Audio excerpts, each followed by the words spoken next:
right, let's blast off. Ready? Yeah. Ashley, we're in. welcome to the podcast. Thanks, Brent. It's so good to be here. Finally. I know, we've been trying to do this for a very long time. Since our inception. When did we first meet each other? Well, you slipped into the DMs, as you do. Did I? Yeah, trying to do this. Oh, yeah? Oh, yeah. Trying to get on podcast. Oh, really? Yes, this was our inception See? moment. Perseverance. But then our lives took different courses. How long ago was that? I want to say like 4 years. Could almost be pushing. Wow. Yeah. Yep. Wow. I know. And you were in Austin at the time when I was messaging you? Yeah, I think so. Yes. Okay. And then did we ever meet up or we just kept talking the whole time? No, then I decided I wanted to get into weightlifting. Oh, yeah. And I circled back. We were trying to podcast for a while. Yeah. Don't know what happened there, but I think we've been trying to podcast. Maybe I just felt, that was when I kind of fell off from it. Oh, maybe yeah, you had a break. Maybe. But then I just was seeing what you were doing online, training women. And I was like, okay, I want to get this kind of goodness in my life and especially in my glutes. Mm-hmm. And so reached out to you and then that's when we started training. Yes. And then we trained for a little bit, a couple months maybe. You know, was it only a couple months and then I got pregnant and got really sick first trimester? Oh, no, we were training before pregnancy. You didn't get pregnant yet. You had to go back home. No, stick with these two ADHD individuals. This is why I make a trailer clip so people watch the trailer clip, and I don't have to explain anything in the intro. You're just in it. Yes. But you had to go back home because you needed to take care of your mother. That's right. Okay, so we had started training before, and then when I returned from taking care of Mum. Then I started. I started training for a hot minute again. Yeah, because I think that it also got me pregnant. My hormones were like. Shoo. Oh yeah, I've never trained this many pregnant ladies in my entire life. I've noticed them all. I have tons of them, constantly. I think women come to me. I'm like a good luck amulet. I'm like some fertility deity, and then they get pregnant with their husband or whatever, and then it's like they just never stop. They just keep popping up. It is something to say about weightlifting and hormones. Yeah, 100%. No, yeah, well, yeah, totally. They're getting pregnant because of you, just not and doing a bunch traditional of. way. I think the weight training definitely helps bring that stress down, and then it really allows them to get pregnant. I don't know why. Yeah. But one of the reasons I wanted to talk to you was because I wanted to hear about your journey going through the loss of your mother. Yeah. Because I wanted to talk about grief, and I think that's something people don't share a lot about, and that's something I've wanted to talk to you about anyways. And you have such a good way of thinking and reflecting on meanings of events happening in life for yourself and just maybe human beings in general. And so I kind of wanted to walk through that. Also because I went through a very similar process. I lost I also lost my mother. So we both lost our mothers in a couple year period of time. Yeah. And so I don't think I think a lot of people lose individuals in their lives, which we all will. And it happens. It's just something that's not really talked about. Yeah. You don't really hear the depths to what is talked about. Yeah. Like, I'm sure you come across people and you're like, yeah, I lost my mom. Like, oh, that must have been hard. And then that's the extent of the conversation. Yes. Yeah. And it's like, there's so much. There is so much. And it's so different probably for everybody. And that's what got me so curious is like, how was that for you? That's a big question. So we're gonna a big question. Kind of try to talk about it, and we can back away and go different directions on other subjects if it's ever too much. We can just do whatever we want. No, I think there's two beautiful things you said. But the first one I think is really it is different for everybody, right? I spoke to a lady recently who wanted to go off and do Ibogaine, which I know we'll probably tuck into at some point at Beyond in Mexico, and she wanted to talk about that experience and her grief and hearing her grief, in comparison to my experience. I was like, oh God, that's like, hers is uncomprehendable. She had lost her daughter in an instant accident. And, I definitely got to go through the process of caretaking Mum for almost a year from diagnosis to when she passed. to be in that process. And one other thing that you said that I just will circle back to is that you also said a lot of people just say like, oh yeah, that must be hard.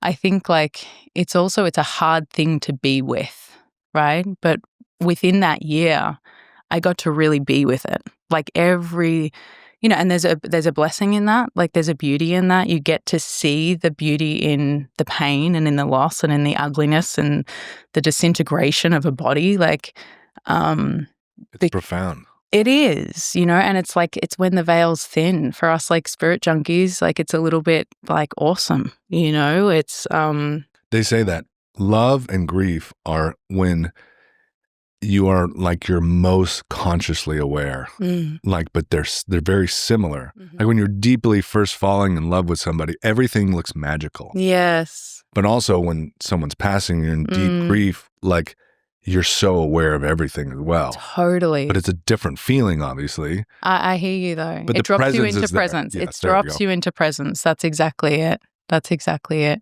And yeah, there's nothing better than presence. I have to say, like some of my best writing or creative work comes out. Yeah, obviously when you first fall in love, it's like why poets and songs and everything is either over heartbreak or falling in love, right?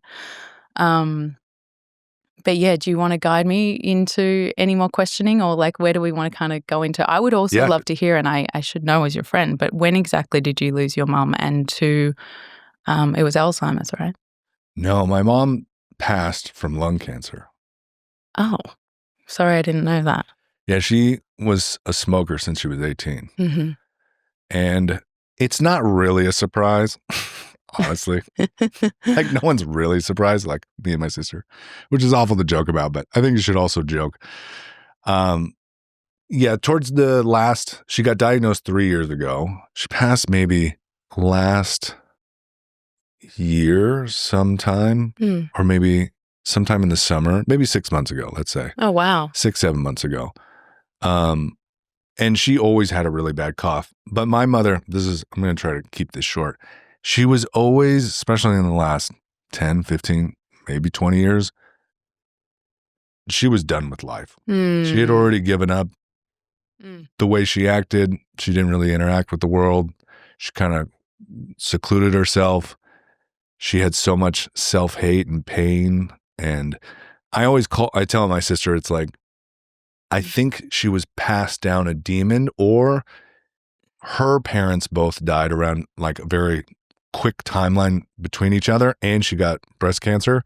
And I think, and this is why I'm also talking about this, is sometimes you can experience such deep grief that if you do not process it, it will take you down.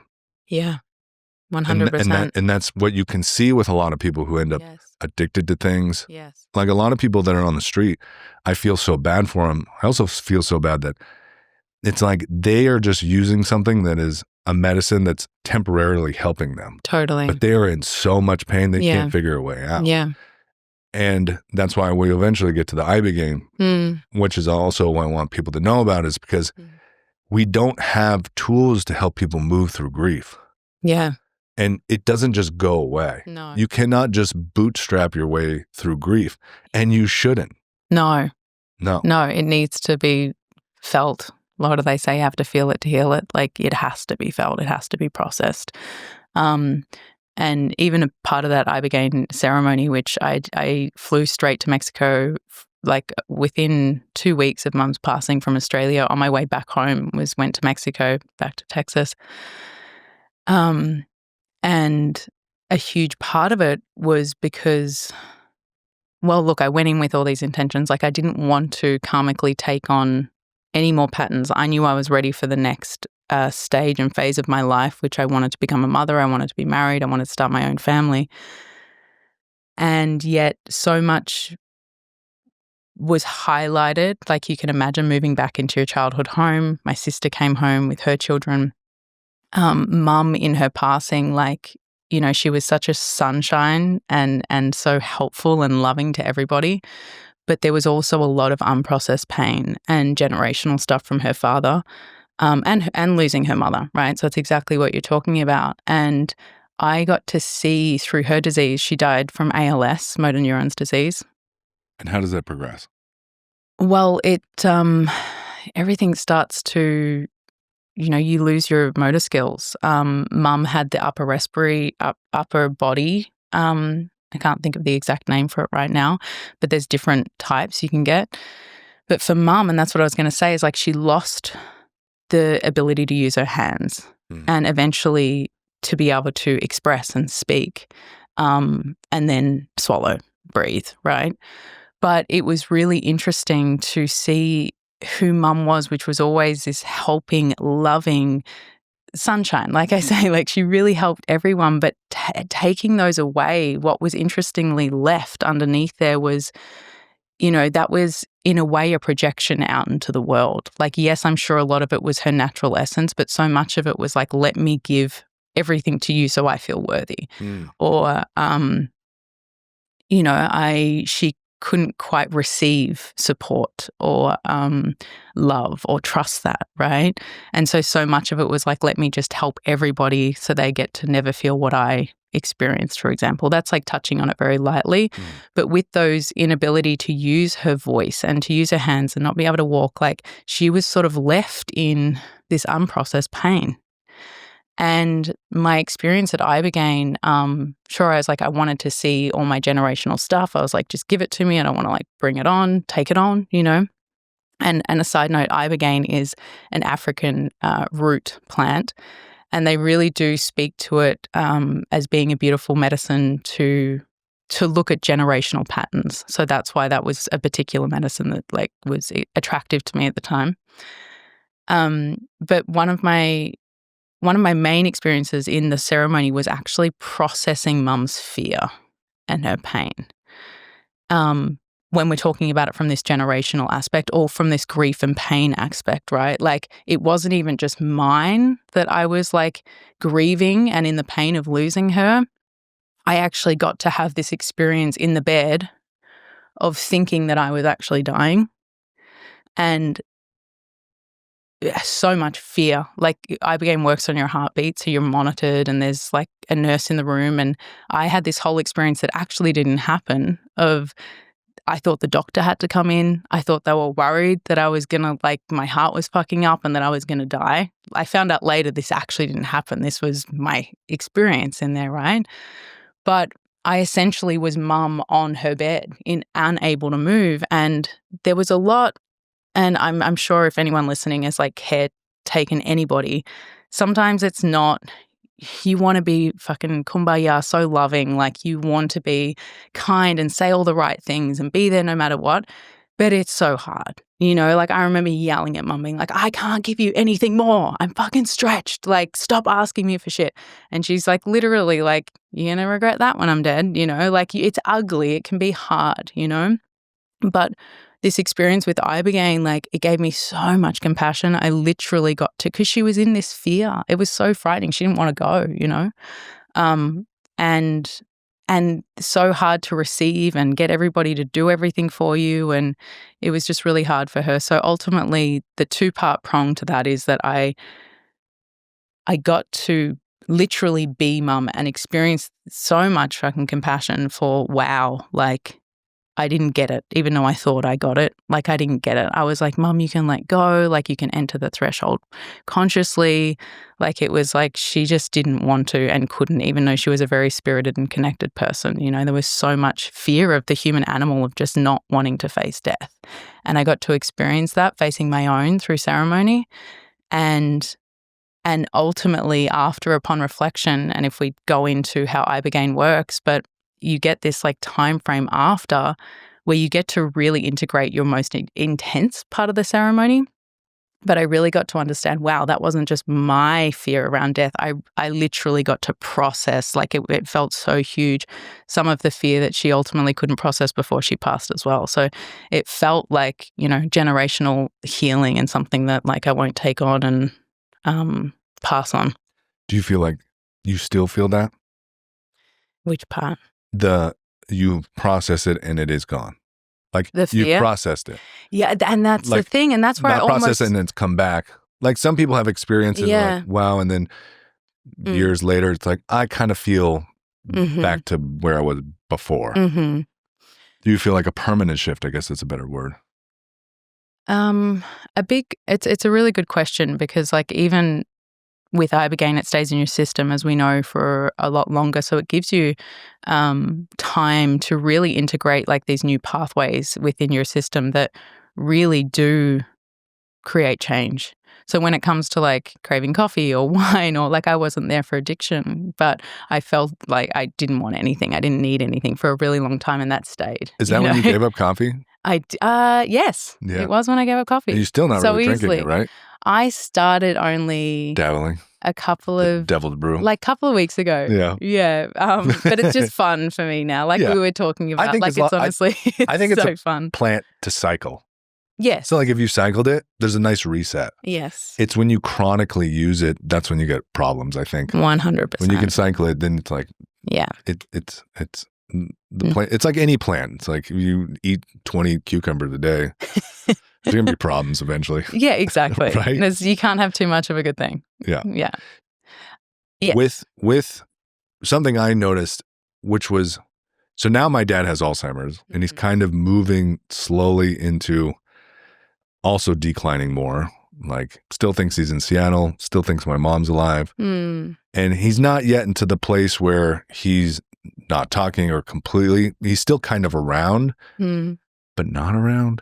So we had to deal with that while my mom was also passing. Like he didn't even know what was necessarily going on. So that was wild. But one thing that was really coming up for me through all of that was how resistant to the process of dying my mother was. And then it really made me reflect on my own life. And it's like, we all know we're going to eventually pass. But then when you go through something with somebody so close to you, family member, you're like, oh, we really are going to pass. Yeah. Like there's a stamp. Totally. And it's a hard stamp. And then now your life timeline has parameters. You're like, oh, now I feel kind of the ending of this universe. And in the beginning, you're like, now what do I do? You're like, oh shit. Like I just turned 40 and you're thinking, wow, make it count. Also, if it does come 5, 10, 15, 20 years, can I go into that process? Also, my mother, when it came, did not like completely shut down. Couldn't have conversations with her. She had 3 years and then but there was never like, let's go on a vacation and spend time together or talk about memories. It was just complete like denial basically. And it made it worse for everybody. Yeah. You're like, how do I avoid that also? But it really makes you think about life and really think about the period of time you are here and what it's all about. Did you have that experience? Like, did having your mother pass make you reflect, okay, wow, what do I want to do with this one precious life that I have? Did it change things or was it already the same, like still kind of similar? No, I had this big theme come up around like what truly matters. You know, that sounds like a throwaway line, but like it was like beating deep in my soul. Like, and, you know, facing every part of my life differently, looking at it and being like, fuck, how do I spend my time? Like, how I spend my time, even what I'm thinking about, like every moment is precious. And like what truly matters, you know, like, and there's almost, and maybe you can relate to this, is like through that death, you're willing to kind of face your own while you're still alive a little bit more, you know, like even Ibogaine was so scary to step into, you know, there is a chance that, well, I shouldn't say like it's so monitored, but it is one of those medicines that people can die from, you know. And I was just sort of like so willing to, well, that would have been a physical death, but also just really willing to let go of what's not serving and what doesn't feel good and what is no longer meaningful to me, you know, like it's the preciousness around time is so tangible. And and I'm continuing, like I think to your point of we sometimes have these big experiences and then, you know, it is a drug, or call it, you know, like we have this heightened experience. And then it's like, how long can that actually stay integrated? Like, did you really just process? Now you're never afraid of anything. Like, you know, like can we really just integrate these experiences, because I might be like, okay, I'm not going to do anything that's not meaningful. And then you're, back to your human system. And, I think when we're both into so much of healing and we're talking about grief here and pain, and there's so many different modalities to move through that, there's not just talk therapy, there's not just somatic healing, like plant medicines, I think so much of it does live in our bodies and so much of it is hidden, and there's so many different ways to, let's just say, attack the same animal, like to really be able to move from a place of that, and so to circle back just to your question before with, like, is it really processed? One thing I will say about Ibogaine is that, or when you've had these heightened experiences, you've had them, and it's always like a landmark that you can come back to. So for sure, like, grief is going to wash over me like a motherfucker, let's be honest. Like, it hits you in an unexpected moment, and like, there's nothing you can do about that. But the experience of knowing, like, I felt Mum in such a light energy, which I didn't experience when she was in the last, passing months of her life. I knew without a doubt that she was like manifested her greatest like desire in life to be like just this one with spirit, like absolute sunshine. She's so peaceful, like so happy. And her message was just like, oh my God, that fear that I was experiencing was blocking me from like the greatest thing you can ever experience, which is this other realm.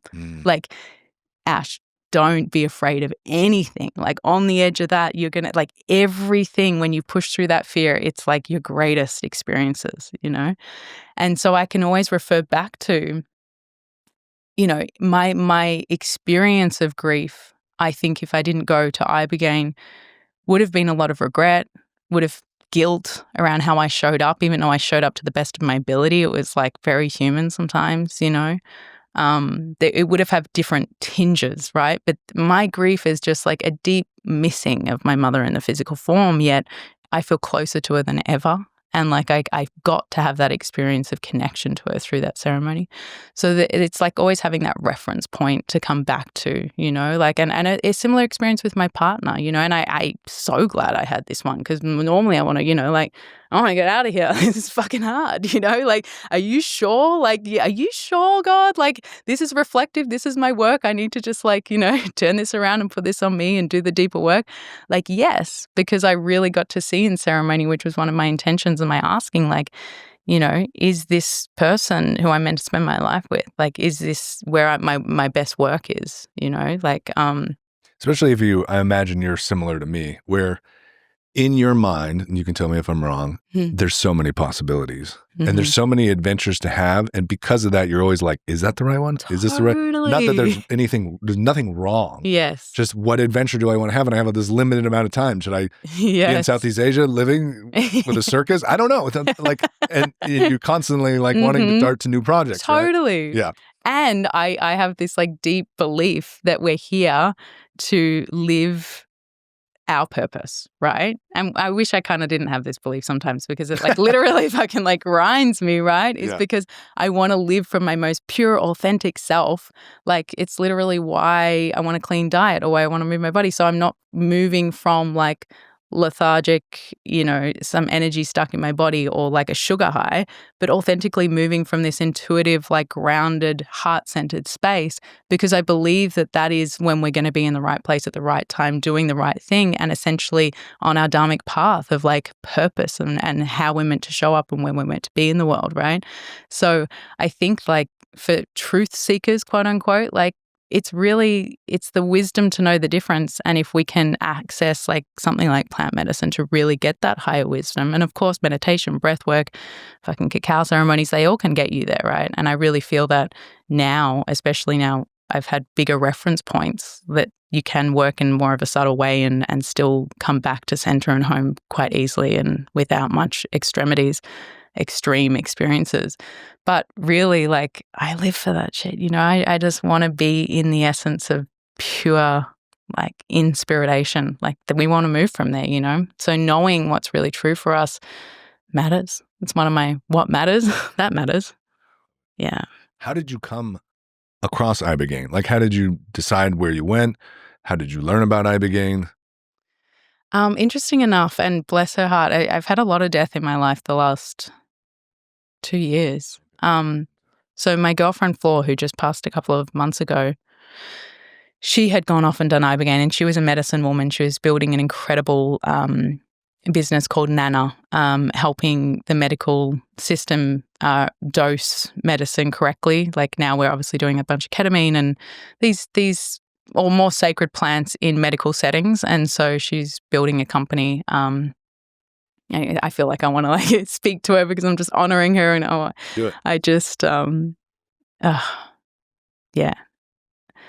I'll just say, so she went to Ibogaine and she introduced me to the beautiful people there, Tom and Talia, who own it. And she was speaking to me through the process with Mum and just highly recommended that, you know, this would be an incredible medicine to continue the process that I was already feeling with the veil thin of just that generational stuff, you know. I was like, felt like I was speaking to my grandma who I'd never met, Mum's mum, like already really tapping into like what was passed down.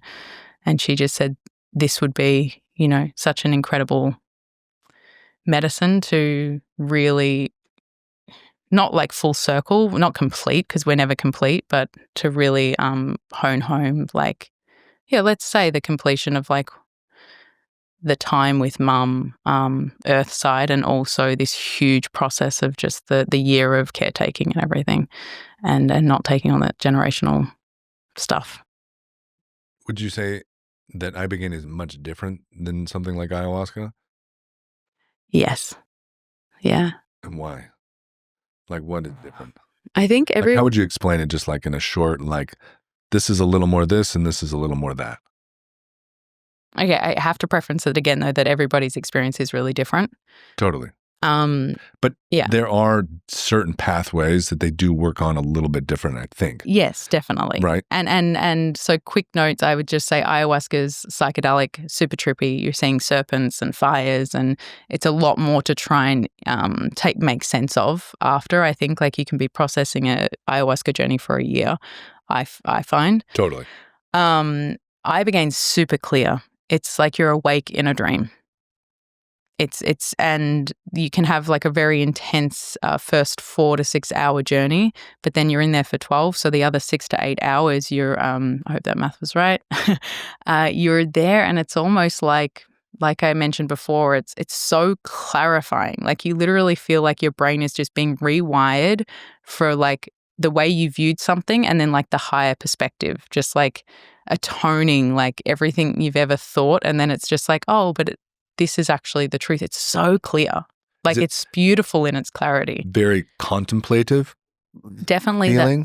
Definitely that aspect after. And also and a huge shout out to Beyond, because the programming there is just incredible in the way that. Which I'd love to talk about how the program works. Yeah. Well, so great segue is, you know, there's a huge preparation process and then integration. And so you have therapy sessions, and then incredible once you're there, like body work and healing modalities like sound healing or ice bath, you know, like, and that sounds pretty light on, but when you're I was nervous, and there's no way that I could have just walked in the door and gone and done that medicine. Like to have a couple of days of like preparing, like the body, the mind, the psyche, the spirit, like, and I feel like at Beyond, it's just an incredible program of really helping you prepare. And well, walk me through your preparation a little bit. So when you said contemplation, which I think anything when we do within true intention, like my sister's about to go and do Hoffman, and she's got these like pages of stuff you need to reflect and ask questions on, you know, and I think whenever we do that, it's powerful. So combining that, like there's a big questionnaire of all the things that you would be working on, and if anyone's ever going to go, actually, I know you're going to go. So don't skip that part. Ibogaine. Yeah, Ibogaine. Yeah, 100%. Don't skip that part because in ceremony, the more you've been intentional and know what you're going in with, you can work with the plan. No, it makes sense because I came out of my last ceremony, ayahuasca ceremony, realizing that everything is a ceremony all the time.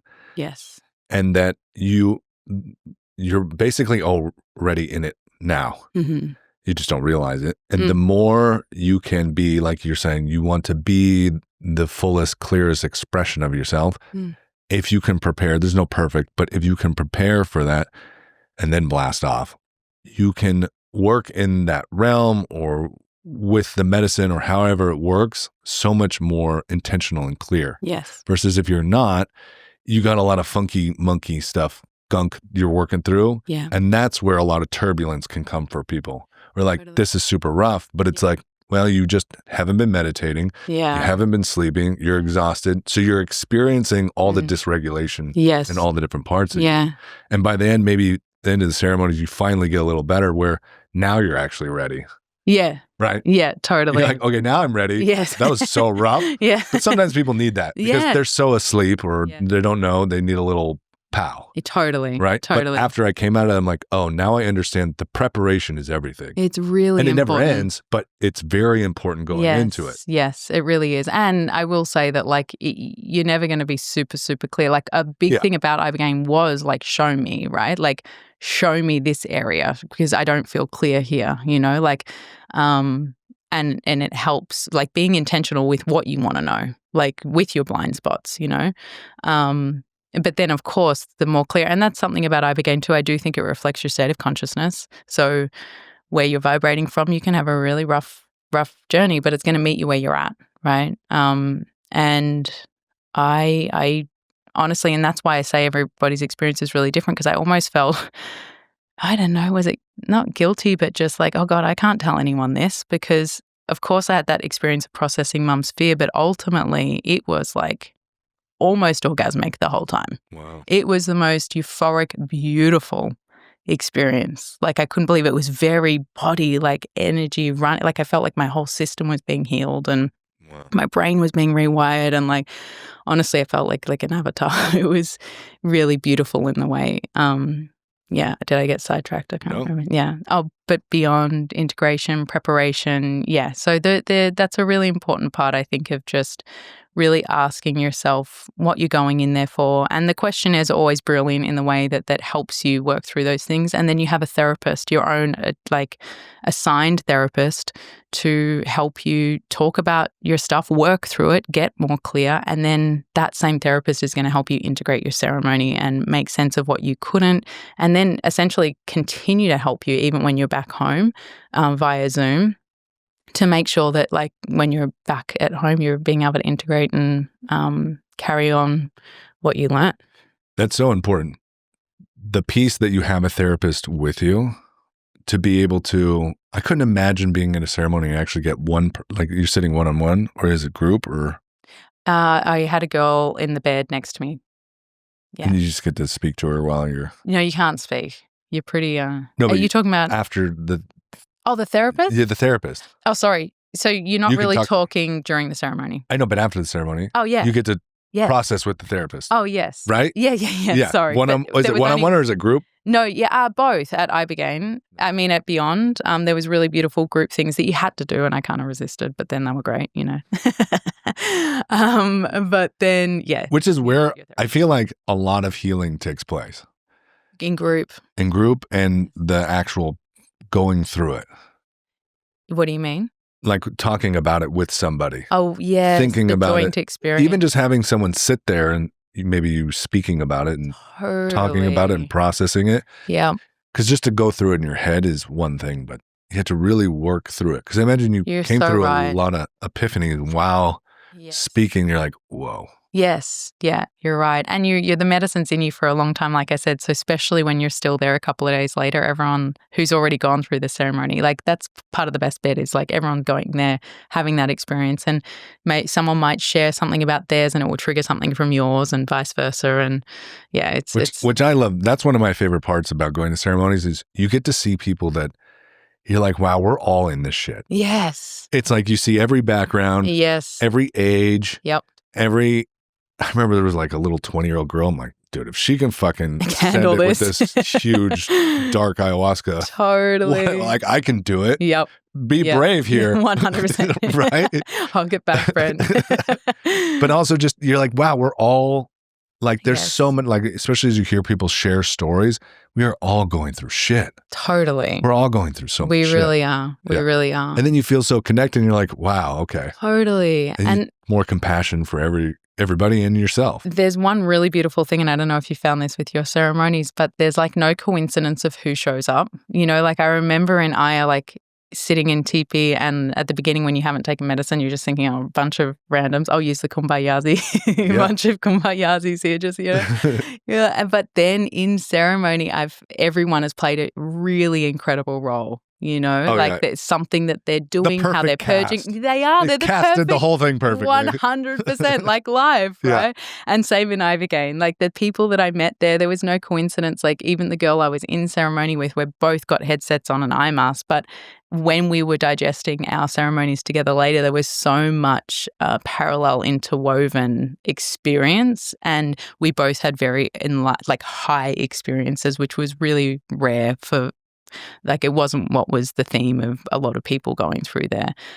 So it was just, it felt very aligned. There's like a divinity that moves through it. And I think with these medicines too, they call you, you know, like I just know when you're just ready for this one now. Like you'll hear it and it will just, you just follow that and you hear it and it calls you. And I really believe that. That's how it felt when I was talking to you. You're like, I went to this and then you were explaining. I was like, I need to just like, maybe it's not as strong it is for everybody, but for me, there's like a switch. Yes. You're like, that, going to do it. Mm-hmm. I've decided. I love it. Yeah, we're getting you there. I'm going to do it and I will tell you all about it. It's going to be very exciting. Yeah. Well, and hopefully you'll be, not live from there, but we'll be able to get some good content. Live from in the portal. I mean, sick. I'd sign up for that. VR experience with Brent. Oh my God, so good. I have okay, so two things. My thought process is, and it's been this way, but it's even stronger now, watching somebody pass and you see the resistance or the pain. Passing away, in my mind, unless you just are gone from a stroke or hit by a bus, you are going through a psychedelic experience. Yes. Dying is a psychedelic experience. You are you are letting go of every attachment. And as much as you try to grasp, you're on the path to leaving, and you cannot stop it, and everything is coming at you, and you are now having to process all of it. And like I saw with my mother and maybe grandmother, they never confronted it and tried to push it away. And people do that, and then it just comes and it overwhelms them like this tsunami. And that's why I think she really shut down, you know, and I feel bad for her. It's probably a feeling of guilt, like I'm leaving. I had this addiction where I let it overcome me. I never did anything about it. Like all the thoughts. Her. Sorry. I see what you're saying. Yeah, like never giving up smoking, never. And then anything that's happened in your life.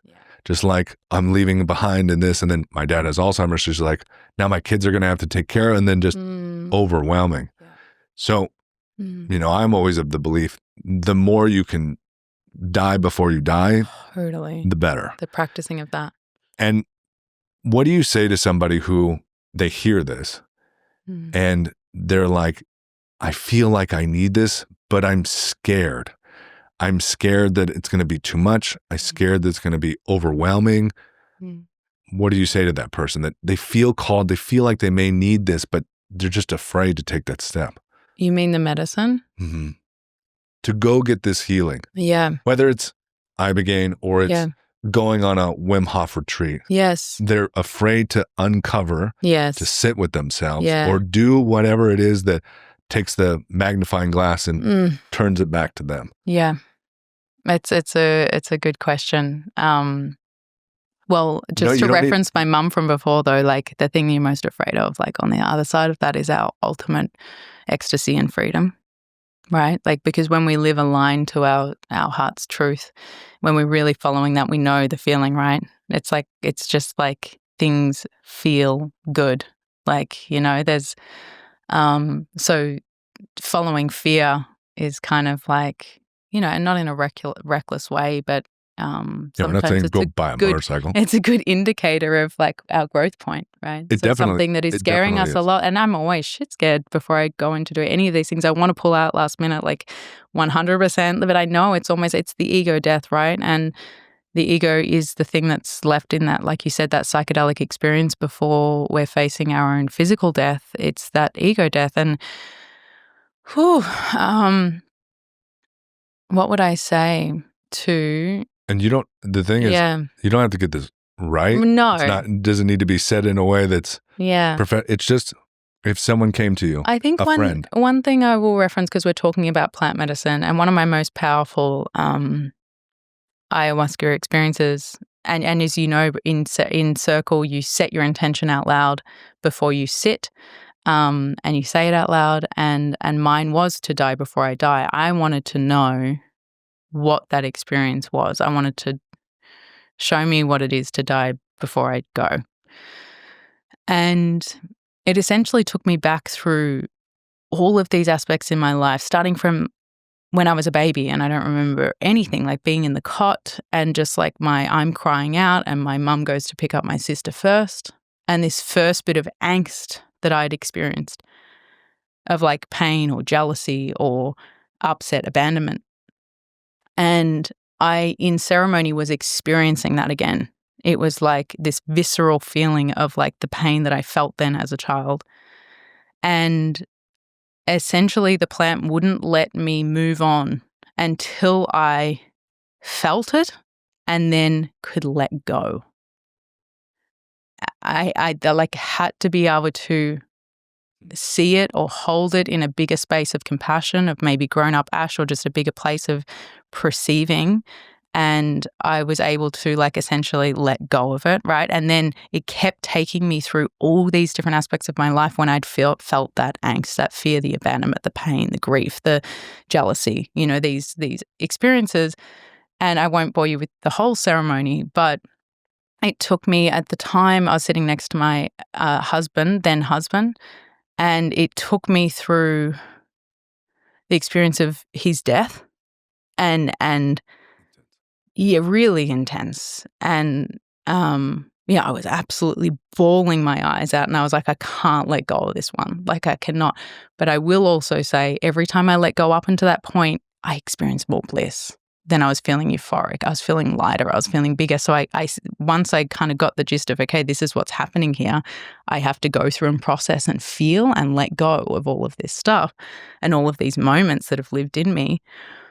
It took me to him, and oh my God, it was like the most painful thing, but it wasn't just the pain of like his death. It was everything that we were, like, and the identity around that and my attachment to that. We were like all the different things, just this like glamorous front, and in the media at the time. And it was just like such a strong part of my identity. And so I had to die to not just like his death, but the image of us. Like, it was showing me how attached I am to these identities. It's a version of yourself dying. It is a version of myself dying. And who are you after that? Exactly. Like, right? That's a crazy feeling. Yeah. And so anyway, I let him go. Yeah. Why? He's my ex-husband. No. Took me years to get it after that. But I experienced his passing in ceremony, and then like I shot through the roof. I've never experienced so much bliss in my life. And then it asked me to let go of my own body. And I didn't do that because I actually thought maybe I'll die. Yeah, you don't. In ceremony, yeah, I was like, shit, am I totally playing with a scary edge? Like, but it gave me the experience. That was my long way of saying that life, like you were saying also, is the ceremony. This is the practice, right? So if I am feeling a moment of angst, discord, something fucking make me angry, I'm resistant to something, like it's either subtle or it's massive and it's knocking on my door. This is the practice, right? Like, maybe you don't need to duck off to Ibogaine right now. Like, is there something to be able to feel what we're feeling, to be able to perceive it from a higher perspective and to essentially be able to let that go. And maybe that's in the physical or maybe it's psychological, like maybe it is getting rid of somebody in your life. Maybe it is taking a different path, or maybe it is letting go of the story that we've created around something that's really painful. Or, I think that, sure, ceremony is there when we can't do it ourselves, or to help us when we really have gone so far and we kind of want to go further and we can't access the last past lives or future lives to come. We want to just go even deeper or larger, or we feel like we've been in the pain and it's not going anywhere and I can't make the change on my own. So let me invite in something bigger, like mushrooms or Ibogaine or, there's different modalities. But I also would start with fucking breath work. We know this, right? Sit in an ice plunge for 6 minutes and meet yourself. Because we know what that's like, right? Go on a walk without your cell phone. Yes. Honestly, a super long walk without your cell phone, you will meet some interesting places within your mind. Yes. Yeah. Yeah. I like using, so people may be listening to this and they think to themselves, these guys are always fucking doing ceremonies to blast off because they got to have experiences. No, I look at it like a tribe would look at it. It's a tool or it's a ritual within my culture that I use for certain things that happen. Just like weddings have ceremonies, there's funerals, which is a ceremony for death, and then processing things or working through things. And I think that's one of the biggest missing pieces that all of our cultures don't really have, is the ability to process these emotions. Yes. And especially as a male, I lost the ability to just consciously connect and cry. Yeah. I bet all men have this experience where it's you can feel sad, or eventually as you get older, it just turns to anger, which is sadness, but you literally can't cry. It's like you can't, it's like you're constipated, or you can't connect. You're like, I can't, it's like a limb that went numb and, it's paralyzed. Yes. And so when I go to ceremonies, it always cracks open my heart chakra or my heart. Beautiful. It always reopens that piece, and it's brutal. But then when it finally opens, the weight that was on my chest is finally gone. And I can't, there's no other way I could do it. Yeah. No, thank you for sharing that. I hear that. There's no other way to do it. There's no talking to somebody for hours. There's no, it has to be some kind of spirit thing to move through me, to bring it up, to crack it. Yeah. And for men, I think that's very important. Definitely. And it's a good tool because over multiple days of ceremony and whatnot, you really get to dissolve what is the weird bullshit stories that I'm telling myself. Yes. And that's another draw I have currently, because I know I'm telling myself stories, but I'm fully bought into them and I don't care. I don't give a shit. They're good stories. Yeah. And I know, but I need to go work through them to see, is that a truth? Yes. Right? Or is that just me with pain and trauma and hurt and sadness trying to protect myself? Totally. God, isn't that everything? That's everything. Really knowing the difference. Really knowing the difference. So for you right now and thank you for speaking so much about your mum, and sorry that I didn't know the details and all the things. And it's funny because you're asking me the questions, but I'm also wanting to know so much about your experience. And I can hear that there's been obviously a lot of pain, a lot of grief, and you're still in that with your dad. And obviously wanting the call to ceremony to be able to process some of that now. But in this topic of grief and pain and processing, what are you doing now to move through that? Nothing. And I haven't been able to. It's interesting, when my mom first passed, didn't really feel anything, but I would cry in my sleep. When I wake up, I would feel totally fine. Interesting. So I know on a very deep conscious level, there's feelings I cannot access. Wow. Because when I'm awake, I don't feel anything. Yeah. I literally don't. I feel totally fine. Isn't it crazy? But when I would go to sleep for 5 days in a row, I would cry or have wild dreams. Wow. But nothing. Wow. When I'm awake. Wow. Dreams are incredible like that because it can tap into your, So I'm I have to process this. Yeah. It's like a poison that's in me. I have to process it. and I cannot pass this down to other people, and it's just in me. Yeah. And so that's why Ibogaine is important, because even if it wasn't the medicine, it's a place to just, I'm intentionally thinking and reflecting and going into the feelings of what happened. Yes. So even if you don't do a plant medicine, to take space to pause and reflect. Oh, that's everything. I'm so glad you said that too, though, because that's huge. I think so much of us can't access because we're just so over fucking stimulated. Oh, more than ever. Yeah. It's incredible. I was thinking about just even 10 years ago. Think about your phone use versus now. It's disgusting. No, it is actually disgusting. It makes me like, it's disgusting. I know. It's ramped up there's so many, I know. So gross. My addiction to social media, like I literally I've had to take it off my phone, and like I did it for a couple of months. But the amount of times I would just go to that top corner, it was like sick. Like I'm on the toilet, I'm in the middle of it, like anything, I would just always open up that app. But I have to say is like that one simple practice. And it was when my friend Flor passed a couple of months ago. I just was like, fuck, like to your point, I couldn't feel and process to the point that I knew that I needed to. Yeah. And I was just like, because I can't stop and I'm overstimulated and I've got no time, no fucking space. Like, it's just like, I can't feel like there's no room for that. Right. So getting off social media and really like coming back to Texas and just minimal, like, you know, just shutting down the tabs, literally shutting down tabs, like not just the ones on the phone, but like life tabs. And essentially that's when we get to feel, but also hear the whispers of God, right? Like feel connected to spirit. And which I think is that's what's also just really harder and harder to feel like nowadays with just where we are at with stimulation and social media. And that's when these plant ceremonies, yes, taking the time and setting up the space for setting that intention, but also, yeah, to dive really deep, you know, it's so fucking important. Yeah, it is. I think a big piece to people's wellness is once a year just going on a long retreat. Mm-hmm. Somewhere where it's a cabin or it's a resort and you just completely unplug. Yeah. Digitally in every possible way. Yeah. Because you can process so much by just being quiet. Yes. You can still lift weights and work out and do yoga, but just throw your phone away. Excuse me. I agree. How do you think as your kid becomes more conscious and eventually probably gets to a place where he wants to have phone, do you think about the future of what your kid's going to be experiencing? I really do. Because he's like 6 months old? No, he's a year and 2 months. Jesus. I know. Things go so fast. They really do, especially when you're a parent.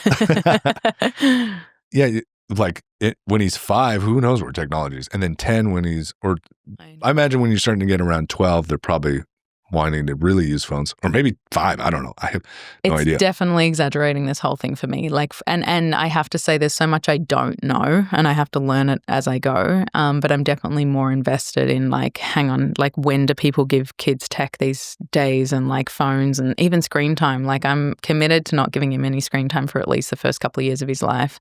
But you know, again, like me being a feeling being and knowing I'm connected to nature, I think like shit, the kids these days, like, you know, we're getting further and further from that. And it just like pains me in a whole new way when you're looking at your little and you're going, shit, I don't want him to lose that connection and his ability to intuit and not just compare and get lost in this like world of, social media and the digital age. So I don't know. I don't think you can get it perfect. I think we all have to kind of integrate it to some extent. I think I was thinking about this. Me and my roommate, we have a chef that brings us food. Oh, wow. I love that. Because we're lazy. Because you're fucking legends. Exactly.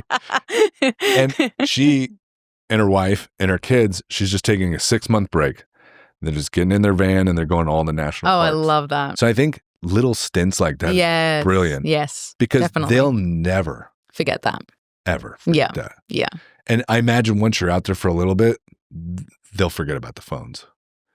Yeah, hopefully. Like after a while. I feel like after a while. Yes. Or they use them in a more conscious way. I mean, Hopefully. I'm at this like point though that I do believe once we've taken ourselves to a certain amount of stimulation, it's very hard to simply just enjoy sticks and stones and dirt, right? Like, even after time, because once we've overstimulated the brain like that, especially when it's in its developmental stage, and this is like what I'm learning a little bit about now, it's like you can't really like taper that back, you know? I went to a Steiner school and what is that? Waldorf Steiner. Okay. Or Rudolf Steiner, they call him Rudolf. You went Waldorf. to that school? Yeah, I did. You did?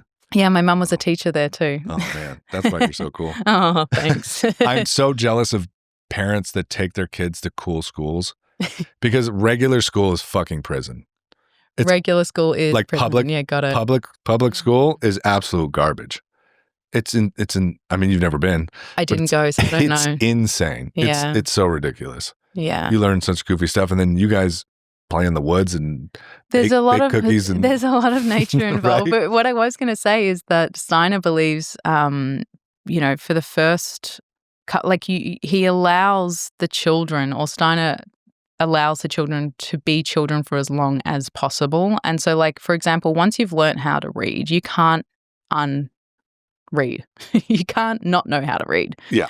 Right? And so there's this belief about education from not just the head up, but really like what it is to learn and develop from the aspect of your being and from your body. So, you know, and like opening up the left side and the right side of brain with like form drawing and things like that using two different hands. But I think there's just so much more to... Yeah, I just always love that, like letting the kid be a kid while we're a kid, because once you're unkidded, you can't you can't go back, you know. I say that from school, I you know, didn't learn things too quickly and allowed that spaciousness for a kid, but my home life was also an environment that made me have to grow up really quickly too. There was a lot of like survival mode there, and I just know also the experience of having yeah, like having to grow up too quickly. It's like there's nothing better. Like we all have to learn to come back to the innocence of being a child and like finding fun with simplicity, you know? Fun's so important. Yeah. Did your sister go to that same school? She did. She started somewhere else because she's a couple of years older than me, which was probably just like a little public school. It was in Ballarat in Australia.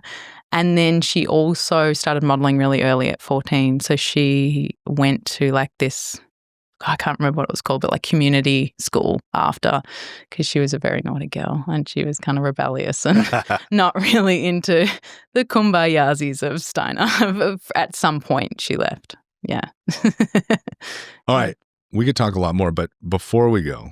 Oh, we're going already? I want to keep going. This is so fun. Mum's out of the house. I know. This is the longest I've had a conversation at a table. I do have another question. For so long, and it's but so fun. This is a long question, and I only have we have an hour. We probably go over a little more, but it's a long question. We can maybe save it to next time. I can ask it, and then we could answer it next time. But I also have another question that's shorter. Okay.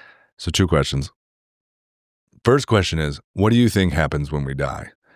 And then the second, after maybe we can either try to answer that right now, it might take a while, and then talk about how cool training with me is. Oh. I'm going to start with that one because it's just lighter. Yeah, I love it. Yeah. No, but we could think about the next one, and then I kind of want to. I've been really analyzing and thinking about like with simulation theory and reading and going back through the texts of Hindu philosophy and Buddhism, and then I have this one book by Pema Chodron about death and the like bardos you go through. Yes, I've heard of that. And it's like basically these rooms, I guess one way to describe it, as you pass on through death, and what actually passes on, the thing that most passes on, and where you sit for like a 45-day period, and then where you move through and all of that, and how you kind of prepare for it. And then even looking at Christianity and all that. So that's a long one, but I'm starting to like reanalyze it. I love that. More. I love that. And also speaking of Steiner, because he studies, it's like the study of spirit, and he talks a lot about death. A lot of his teachings is all about death. And how I will answer that in a quick way is I don't know. Yeah. I don't know. And I think I do contemplate it a lot. What I do know is just my experience of when people have passed, my undeniable connection to them. And that doesn't make sense to me. Because I think, don't we just all go off and be, back to the infinite space of like the nothingness, right? Or reincarnate or something. Yes, yeah. But you still feel them. You feel your mother? No, and we're closer to the threshold. So I believe, and Steiner talks about it as well, sorry. Is it like the Bodos? Is that what it's called in Buddhism? Bodos. The different stages and phases. So Steiner talks about them too. And I won't be able to be quoted on that either, but I can feel in my own experience that when they're closer and when there's more space. Okay. Yes. We'll talk about that next time. Death, yeah. But I think it's good just to also, for me, one of the best things along the path is just really recognizing that I don't know, because that keeps the curiosity. And I think death, even since I was a child, I used to look at the stars and my brain would just stop. I would just be like, hang on, like I couldn't even comprehend the largeness of all of it. And I think that's the beauty of being human, of just like not knowing. But to quickly circle back just on my ayahuasca experience of the letting go, I really do believe that, and to your point of like letting go at that threshold of death, that life really is a practice of dying.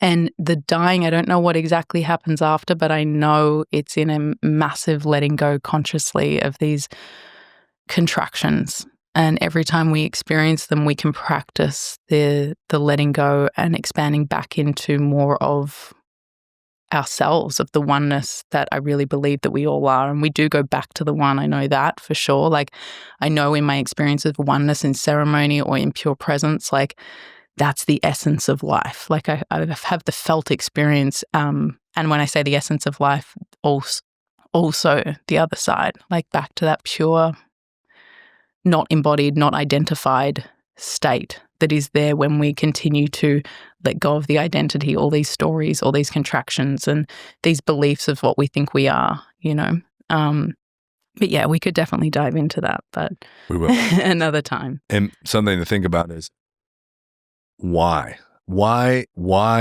is it such, why do we have those feelings of not letting go and then letting go? Like what, there clearly is a reason for that. Like, why is it unpleasant? Why isn't it just pleasant to feel attached and not attached? Like, why is it this such a release and this like kind of hidden wall that you have to learn to move through? Yeah. Why? We're not going to answer that question. Okay. The contrast though feels good. Talk about me though. Okay, I'll talk about you. Yeah. I just want to let people know, like, what's yeah, no, like I love it. And let me start by saying, and why I keep using the word kumbayazis, by the way, everybody. Yes, this is coined by Ashley. It's coined now. All royalties go to Ashley. Which, by the way, I keep singing Kumbaya, my Lord, to my son now as I'm putting him to sleep, since we've brought back up Kumbaya. But Brent does this incredible thing at the end of training where he asks everyone to put their feet up the wall. And if you haven't done Brent's yoga nidras, highly recommend them. Obviously, this voice, we know it's beautiful. It's why we listen to you.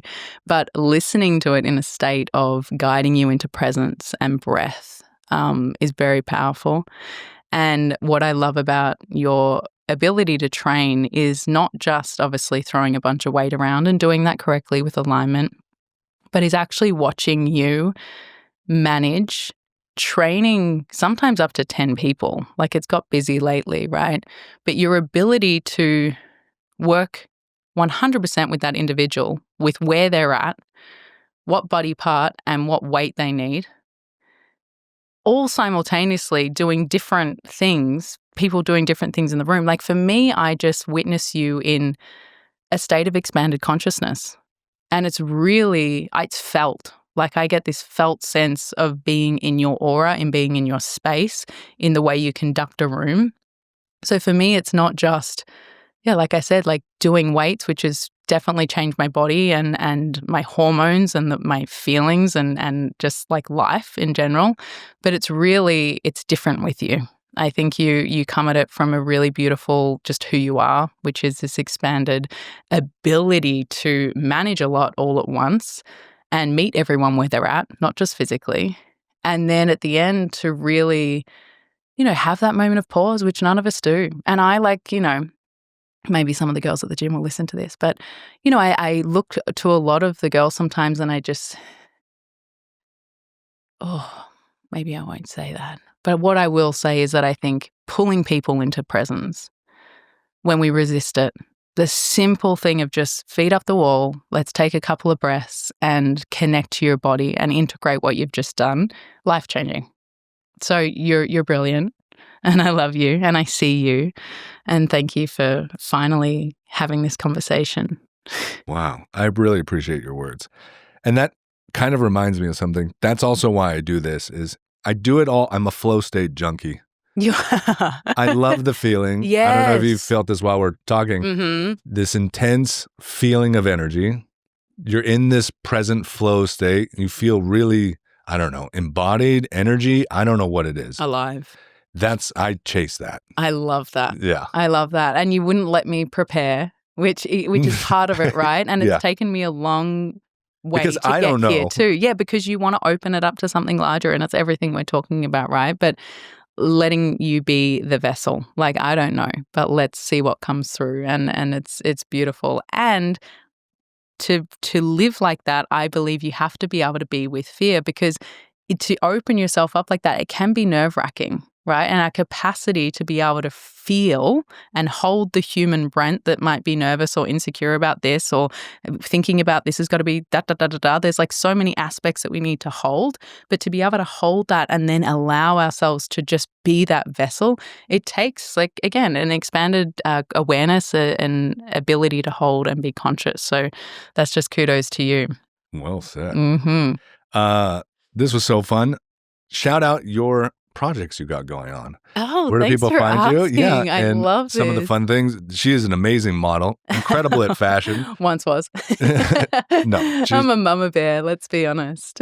You're many things. No. You can be all of it. And great eye for style. I have that Two Fun Guys podcast. I still want you to dress us up and do some goofy shoots. Oh, yes. Creating content. I think it'd be super fun.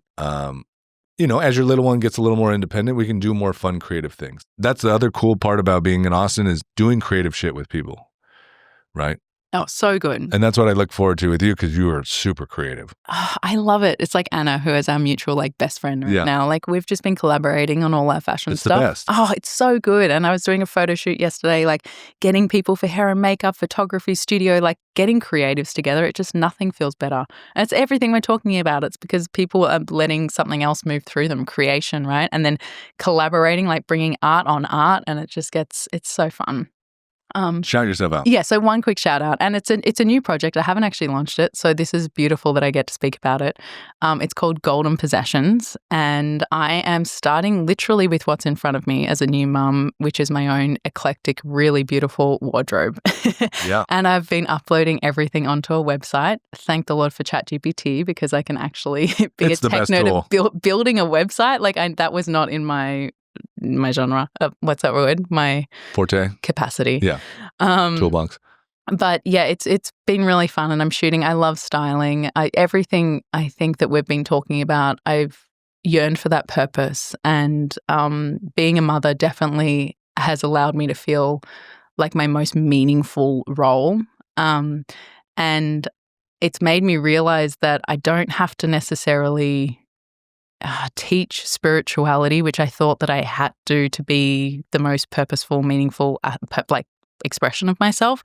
In fact, if I'm in the expression of experiencing my creativity and what I love and what lights me up, 100%. Oh my goodness. It's that energy that makes the shift in people. Yes. It's that energy. Yes, it really is. And I'm having fun with it. Like, time stops and I'm just like, oh my God, like this is it. This is it. So it's really fun to just be doing something because I love it and it feels meaningful because of that. Thank you, Ashley. Golden Possessions by Mr. So grateful for you. Love you very much. I love you and so grateful for you. Can't wait to do this again. Yeah, please. All right. Thanks, darling. Adios. Adios.